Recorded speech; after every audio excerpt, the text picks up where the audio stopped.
ఓం గంగణపతే నమ ఐం సరస్వత్యే నమ శ్రీమాత్రే నమ క్రీం క్రీం మహాకాళికాయ నమ ఓం నమ శివాయ శివాయ గురువే నమ ఓం నమ భగవతే అరుణాచలేశ్వరాయ నమ శ్రీరామ జయ జయ రామ రామాయ నమో నమ ద్రాం దత్తాత్రేయాయ నమ క్లీం కృష్ణాయ గోవిందాయ గోపీజనవల్లభాయ శ్రీకృష్ణ పరబ్రహ్మణే పరంజ్యోతిషే నమో నమ క్రీం మహాకాళికాయ నమో నమ జయ గురు దత్తాత్రేయాయ నమ శ్రీ బగలాముఖి దేవి నమో నమ యూట్యూబ్ ప్రేక్షకులకి అందరికీ కూడా నమస్కారం అండి. నేను పాలపర్తి గురునాథ శర్మ జ్యోతిష్యం వాస్తు సిద్ధాంతిని మీకంతా కూడా ఈ యొక్క గ్రహాల యొక్క స్థితిగతి కలియిక వాటి ప్రభావం అంతా కూడా జ్యోతిష్య శాస్త్ర ప్రామాణికంగా అంతా కూడా విశ్లేషణ చేయడం జరుగుతుంది. ఈ రోజున మనం చెప్పబోయే టాపిక్ ఏంటిదంటే ప్రధానంగా శనీశ్వరుడి యొక్క కారకత్వాలంతా కూడా విశ్లేషణ చేయడం జరుగుతుంది. ప్రధానంగా శనీశ్వరుడి యొక్క దోషాలంతా కూడా ఏ రకంగా ఉంటాయి మేషాది ద్వాదశ రాశుల వాళ్ళకి జన్మజాతకం ప్రకారంగా. ప్రధానంగా చూసుకుంటే శనీశ్వరుడు అంతా కూడా కర్మఫలదాతగా చెప్పడం జరుగుతుంది.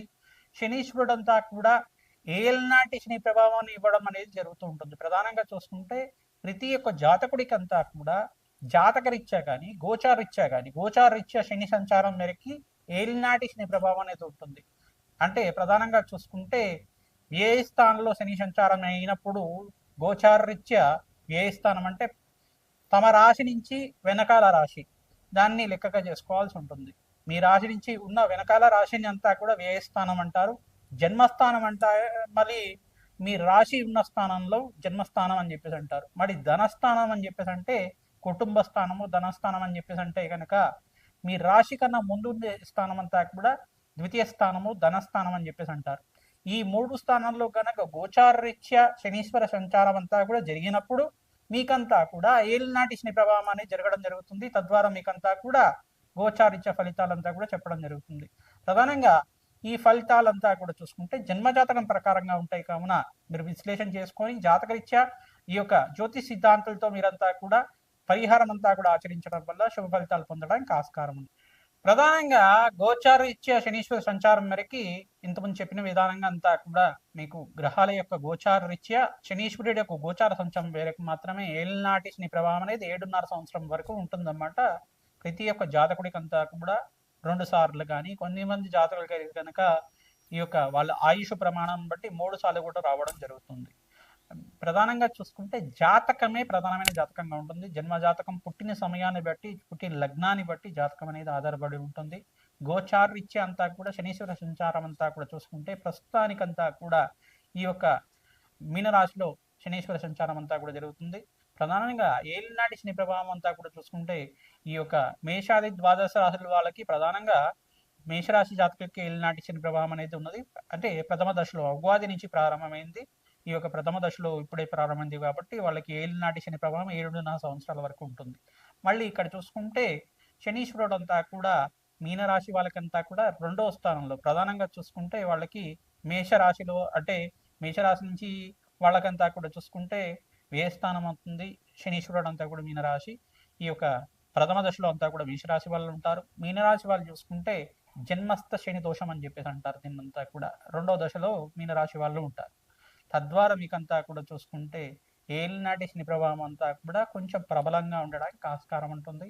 ఎటువంటి భయాలు అంతా కూడా పెట్టుకోవాల్సిన అవసరం లేదు. శనీశ్వరుడు అంతా కూడా ప్రశాంతమైన చిత్తంతో భగవంతుడు ఆరాధన చేసిన వాళ్ళకి, శ్రీరాముడి ఆరాధన చేసిన వారికి ప్రధానంగా శ్రీరామచంద్రస్వామి యొక్క నామస్మరణం మాత్రం చేతిని శ్రీరామ జయ జయ రామ రామ అనే నామాన్ని అంతా కూడా స్మరించడం మాత్రం చేతిని సకల గ్రహ దోషాలు నివారణ అవుతాయి, పటాపంచలు అవుతాయి. ప్రధానంగా కోటి యజ్ఞాల ఫలితాలు ప్రధానంగా అగ్నిష్టోమ, వాజపన, శాంతపన, బ్రహ్మయజ్ఞాతి, శతశస్త్రాశ్వమేధ యాగాదులు కోటి యజ్ఞాల ఫలితం అంతా కూడా భగవంతుడి నామస్మరణ మాత్రం చేతనే వస్తూ ఉంటాయి.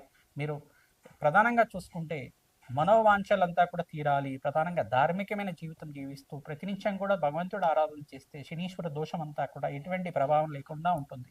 ధార్మికమైన జీవితం జీవించాలి. ధర్మపదంగా జీవితాన్ని జీవించడానికి ప్రయత్నం చేయాలి. ప్రతి విషయంలో కూడా ధర్మపదంగా జీవితాన్ని నడవడిక అనేది ఉంటే కనుక అమ్మవారి అనుగ్రహం వల్ల మీకు అంతా కూడా మంచి జరగడానికి ఆస్కారం ఉంటుంది. సకల గ్రహదోష నివారణకంతా కూడా మీకు పరిష్కారం చెప్పడం జరుగుతుంది. ప్రధానంగా ఈ యొక్క మీనరాశి వాళ్ళకి 2వ దశలో ఉంటుంది. కుంభరాశి వాళ్ళకంతా కూడా 3వ దశలో ఏలినాటి శని ప్రభావం అనేది ఉంటుంది. ఈ గ్రహ దోషాలంతా కూడా నివారణ అవ్వాలి అంటే కనుక ప్రధానంగా కాలభైరవ స్వామి ఆరాధన విశేషంగా చేసుకుంటూ ఉండాలి. ప్రతినిత్యం కూడా ప్రతి మాసంలో మీరు పౌర్ణమి లేదు అమావాస్య వేళల్లో కానీ, మరి అష్టమి నవి తిథుల్లో కానీ, ప్రధానంగా శనివారం వేళల్లో కానీ రావి చెట్టు వేప చెట్టు ఉన్న ప్రాంతం దగ్గర ఈ యొక్క నువ్వుల నూనెతో దీపారాధన చేసి అక్కడ పిప్పలాద ఋషి ప్రోక్త శని స్తోత్రం అనే స్తోత్రం ఉంటుంది. ఆ స్తోత్రాన్ని అంతా కూడా ప్రతినిత్యం కూడా పఠనం చేసుకోవడం, పిప్పలాద ఋషి యొక్క నామస్మరణ మాత్రం చేతిని ఏలినాటి శని ప్రభావం అంతా కూడా నివారణ అవుతుందని చెప్పేసి వరమిచ్చారన్నమాట.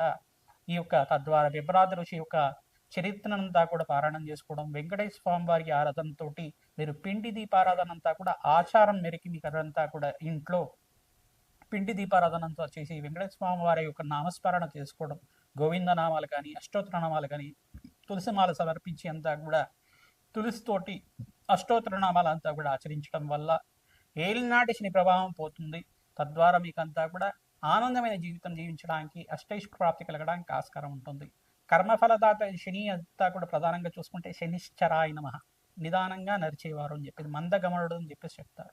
ఛాయా మార్తాండ సంబోధుడిగా చెప్పడం జరుగుతుంది. న్యాయ నిర్ణేతగా, న్యాయ ఫలదాతగా కర్మ ఫలితాన్ని అనుభవించే విధంగా చేయడం జరుగుతుంది. శనీశ్వరుడు అంతా కూడా ప్రధానంగా చూసుకుంటే ధర్మపదంగా జీవితం జీవించే వాళ్ళకి ఎటువంటి దోషాలంతా కూడా లేకుండా చేస్తారు. రాజునంతా కూడా వాళ్ళ ధార్మికమైన జీవితం అంతా కూడా ఏ రకంగా ఉంది, ధర్మపదంగా జీవిత విధానం ఉందా లేదా, వీళ్ళు జీవితంలో అంతా కూడా ఎటువంటి శ్రేయస్సు కోరుకుంటున్నారు, ప్రధానంగా మానవాళికంతా కూడా ఎటువంటి శ్రేయస్సు చేస్తున్నారు అనేది రాజు యొక్క జీవిత విధానాన్ని బట్టి ఉంటుంది. ఈ యొక్క రాజునంతా కూడా పరీక్ష పెడుతుంటారు. తద్వారా మీకంతా కూడా మానవాళికి శ్రేయస్సు ఏ రకంగా జరుగుతూ ఉంటుంది. శనీశ్వరుడు అంతా కూడా మానవాళి మీద కూడా తమ యొక్క శక్తిని అంతా కూడా వక్ర దృష్టిని కావచ్చు, ఏలినాటి శని ప్రభావం వల్ల కావచ్చు, కర్మ ఫలితాన్ని అనుభవించే విధంగా చేయడం మాత్రం చేస్తుంటారు. ఎప్పుడైతే కనుక భగవంతుడు ఆరాధన శనీశ్వర అభిషేకాలంతా కూడా ఆచరిస్తూ ఉంటాం, పరమేశ్వరుడు అభిషేకాలంతా కూడా ఆచరించడం వల్ల సకల గ్రహదోష నివారణ అవుతుంది. మీరు చేసుకున్న కర్మ ఫలితాన్ని అంతా కూడా దుష్కర్మలు ఏమైనా పూర్వజంలో చేసుకుని ఉంటే తెలిసి కానీ తెలియకుండా కానీ సకల గ్రహదోష నివారణ జరుగుతుంది, సకల పాప విముక్తి అవుతుంది, సకల పాపాలంతా కూడా పటాపంచలు అవ్వడానికి ఆస్కారం ఉంటుంది. ఈ యొక్క స్తోత్రాలంతా కూడా పఠనం చేసుకుంటూ ఉండాలి. శనీశ్వర ఈ యొక్క కవచాన్ని ప్రతినిత్యం కూడా పారాయణం చేసుకోవడం, హనుమత్ కవచాన్ని పారాయణం చేసుకోవడం వల్ల, ప్రధానంగా సుందరాకాండ పారాయణం అంతా కూడా ప్రవచనంలాగా ప్రతినిత్యం కూడా వినడం వల్ల తద్వారా మీకంతా కూడా శనీశ్వర దోష నివారణ జరగడానికి ఆస్కారం ఉంటుంది. ప్రధానంగా బాలకాండని, రామాయణంలో బాలకాండనంతా కూడా వినడం వల్ల మీకు సకల గ్రహదోష నివారణ అవడానికి ఆస్కారం ఉంటుంది. సీతారాముల కళ్యాణ ఘట్టానంతా కూడా ప్రతినిత్యం కూడా పారాయణం చేసుకోవాలి. ప్రధానంగా సీతారాముల కళ్యాణం అంతా కూడా ఏ రకంగా జరిగిందని ప్రవచనంలాగా వింటూ ఉండడం వల్ల ఏలినాటి శని ప్రభావం అంతా కూడా నివారణ అవుతుంది, సంతాన అభివృద్ధి కలుగుతుంది, సత్సంతాన యోగం కలుగుతుంది, శీఘ్ర కళ్యాణ యోగం కలగడానికి ఆస్కారం ఉంటుంది, వంశాభివృద్ధి కలగడానికి ఆస్కారం ఉంటుంది, అష్టైశ్వర ప్రాప్తి కలగడానికి ఆస్కారం ఉంటుంది. ఇటువంటి పారాయణాలు చేసుకోవడం వల్ల అష్టైశ్వర ప్రాప్తి కలుగుతుంది. తిలహోమం అని చేస్తూ ఉంటారు ప్రధానంగా పురుష సూక్త విధానంగా, మూలమంత్ర సహితంగా ఈ యొక్క కాలభైరవ శాంతి హోమాది కార్యక్రమాలు కానీ, ప్రత్యంగరాదేవి హోమాది కార్యక్రమాలు కానీ, ప్రధానంగా మహాకాళి మూలమంత్ర సహితంగా కాలభైరవ శాంతి హోమాది కార్యక్రమాలు కానీ, దత్తాత్రేయ శాంతి హోమాది కార్యక్రమాలు కానీ ఆచరించడం వల్ల ఏలినాటి శని ప్రభావం అంతా కూడా నివారణ అవ్వడానికి ఆస్కారం ఉంటుంది. ప్రధానంగా హనుమతారాధనలో భాగంగా ప్రతినిత్యం కూడా సింధూరాభిషేకాది కార్యక్రమాలు, వడమాల సమర్పించడం, నాగవల్లి దళార్చన పూజ అంతా కూడా ఆచరించడం, అరటి పళ్ళంతా కూడా స్వామివారికి నివేదన చేసి, అరటి పళ్ళతో అష్టోత్తర నామాలు సహస్రనామాలతో చేసి ఆ అరటి పళ్ళంతా కూడా స్వామివారికి నివేదన చేసి ఆ అరటి పళ్ళతోటి హోమానంతా కూడా ఆచరించడం, మూలమంత్ర సహితంగా శ్రీరామ మూలమంత్ర సహితంగా హనుమత్ మూలమంత్రంతో సంపుటితం చేసుకొని హోమానంతా కూడా ఆచరించి ఆ అరటి పళ్ళంతా కూడా నివేదన చేసిన అరటి పళ్ళని కూడా భక్తులకి పంచడం వల్ల మీ జాతకరీత్యా ఉన్న సకల గ్రహదోష నివారణ అవుతుంది. మన్య సూక్త పారాయణం ఆచరించాలి. తద్వారా పవమాన సూక్త పారాయణం ఆచరించడం వల్ల సకల గ్రహదోష నివారణ అవుతుంది. తద్వారా అష్టైశ్వర ప్రాప్తి కలగడానికి ఆస్కారం ఉంటుంది. శ్రీరామ జయ రామ జయ జయ రామ రామ నామాన్ని ప్రతినిత్యం కూడా నామాన్ని స్మరణం చేయండి. తద్వారా నామస్మరణ చేసుకుంటూ హనుమత్ ఆలయంలో ప్రదక్షిణాలు చేయడం, ప్రధానంగా శ్రీరామచంద్ర స్వామి ఆలయంలో కూడా ప్రదక్షిణాలు ఆచరించడం, ప్రతినిత్యం కూడా నవగ్రహాలకి 27 ప్రదక్షిణాలు చేయడం వల్ల మంచి పుణ్యం కలుగుతుంది, సకల గ్రహదోష నివారణ అవుతుంది. ఏలినాటి శని ప్రభావం, అర్ధాష్టమ శని ప్రభావం అంతా కూడా నివారణ అవడానికి ఆస్కారం ఉంటుంది. ప్రధానంగా ధనుస్సు రాశి జాతకులకంతా కూడా చూసుకుంటే దృష్టి అనేది పడింది. ప్రధానంగా దశమ దృష్టి అంతా కూడా ధనుసు రాశి జాతకులకంతా కూడా పడింది. సప్తమ దృష్టి అంతా కూడా కన్యారాశి వాళ్ళకంతా కూడా పడింది. ఈ గ్రహదోషాల నివారణ అంతా కూడా కలగడానికి మీకు అంతా కూడా గ్రహదేవతల అనుగ్రహం కావాలి. ప్రధానంగా శనీశ్వరుడు అంతా కూడా మీకు అనుగ్రహించడానికి ప్రతినిత్యం కూడా శనీశ్వరుడికంతా కూడా ప్రీతికరంగా శనీశ్వరుడికి ఈ యొక్క తైలాభిషేకము తిలదానం చేయించుకోవడం వల్ల శుభమైన ఫలితాలు పొందడానికి ఆస్కారం ఉంటుంది. తద్వారా మీకు కర్మ ఫలితాన్ని నుంచి బయటపడి అదృష్ట యోగం కలిసి రావడానికి శనీశ్వరుడు అనుగ్రహం ఆశీర్వాదం వల్ల మంచి ఫలితాలు పొందడానికి ఆస్కారం ఉంటుంది. శనీశ్వరాయ నమః. దత్తాత్రేయాయ నమః. మిథున రాశి జాతకులకి జాతకరీత్యా జాతకం తెలిసి ఉంటే కనుక లగ్నాన్ని చూసుకోండి, మిథున లగ్నాన్ని చూసుకోండి, లేదు రాశి తెలిసి ఉంటే కనుక రాశిని చూసుకోండి. జాతకరీత్యా కనుక శనీశ్వరుడు ఇక్కడ దోషస్థానంలో కనుక ఉండి సప్తమ స్థానంలో కానీ పంచమ స్థానంలో కానీ ప్రధానంగా అష్టమ స్థానము నవమ స్థానంలో కనుక రాహుతో పాటు కానీ కేతుతో పాటు కానీ కొన్ని దుస్థానాలు అనేవి ఉంటాయి. శనీశ్వరుడికి ప్రీతికరంగా శాంతి పూజలు ఆచరిస్తూ ఉండాలి. తిలహోమం అనేది ఆచరించడం ప్రధానంగా శ్రేయస్కరంగా ఉంటుంది. బీద వాళ్ళకి అన్నదానం చేయడం వల్ల మీకు జాతకరీత్యా ఉన్న శనిగ్రహ దోష నివారణ అవడానికి ఆస్కారం ఉంటుంది. ఎటువంటి ఏలినాటి శని ప్రభావం అంతా కూడా లేదు, భయపడాల్సిన అవసరం ఏం లేదు. జాతకరీత్యా ఉన్న దోషాలకంతా కూడా పరిష్కారం ఆచరించడం వల్ల అత్యంత యోగకరంగా ఉంటుంది. ప్రధానంగా చూసుకుంటే ఇక్కడ శనీశ్వరుడు కొంచెం దోషగారిగా ఉన్నాడు కావున గోచారీత్యా ఉన్న దోషానికి అంతా కూడా నివారణ చేసుకోవడం వల్ల అత్యంత శుభ ఫలితాలు పొందడానికి ఆస్కారం ఉంటుంది. ప్రతినిత్యం కూడా హనుమతారాధన చేసుకోవడం, ప్రతినిత్యం కూడా సుబ్రహ్మణ్య స్వామి కళ్యాణం ఆచరించడం, లక్ష్మీ నరసింహస్వామి పుణ్యక్షేత్రాలు దర్శనాలు ఆచరించి అక్కడ కళ్యాణము హోమం అంతా కూడా ఆచరించడం వల్ల జాతకరీత్యా ఉన్న శనీశ్వర గ్రహదోష నివారణ అవ్వడానికి ఆస్కారం ఉంటుంది. శనీశ్వరుడు అంతా కూడా మిత్రగ్రహంగా ఉన్న రాశికి అంతా కూడా లగ్నానికి కానీ మీకంతా కూడా అత్యంత యోగకరంగా ఉండడానికి లగ్నాన్ని బట్టి మీ జాతకరీత్యా ఉన్న లగ్నాన్ని బట్టి శనీశ్వరుడు ఏ స్థానాల్లో ఉన్నాడు యోగకరంగా ఉన్నాడు చూసుకొని జాతకరీత్యా ఉన్న గ్రహదోషానికి నివారణగా రత్నశాస్త్ర ప్రకారంగా కుడి చేతి మధ్య వేలకంతా కూడా ఈ యొక్క నీలం రాయిని అంతా కూడా పెట్టుకోవడం వల్ల మంచి ఫలితాలు పొందుతారు. ప్రధానంగా చూసుకుంటే దాంట్లో కూడా నీలం రాయిని అంతా కూడా మంచిగా అత్యంత శుభమైన స్థానంలో శనివారం శనిహోరలంతా కూడా అభిషేకాలంతా కూడా చేయించి దానికి ప్రాణప్రతిష్ఠ చేసిన తర్వాత ధరించడం వల్ల అత్యంత శుభమైన ఫలితాలు పొందడానికి ఆస్కారం ఉంటుంది.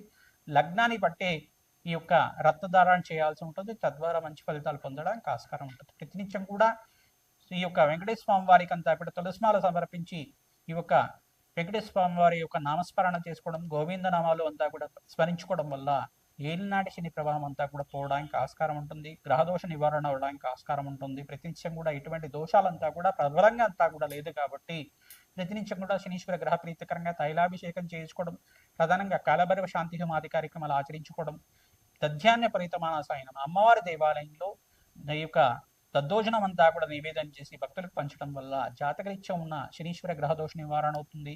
సమయానికి అంతా కూడా అష్టైశ్వర ప్రాప్తి కలుగుతుంది. ధన ధాన్యాది సమృద్ధి కలుగుతుంది.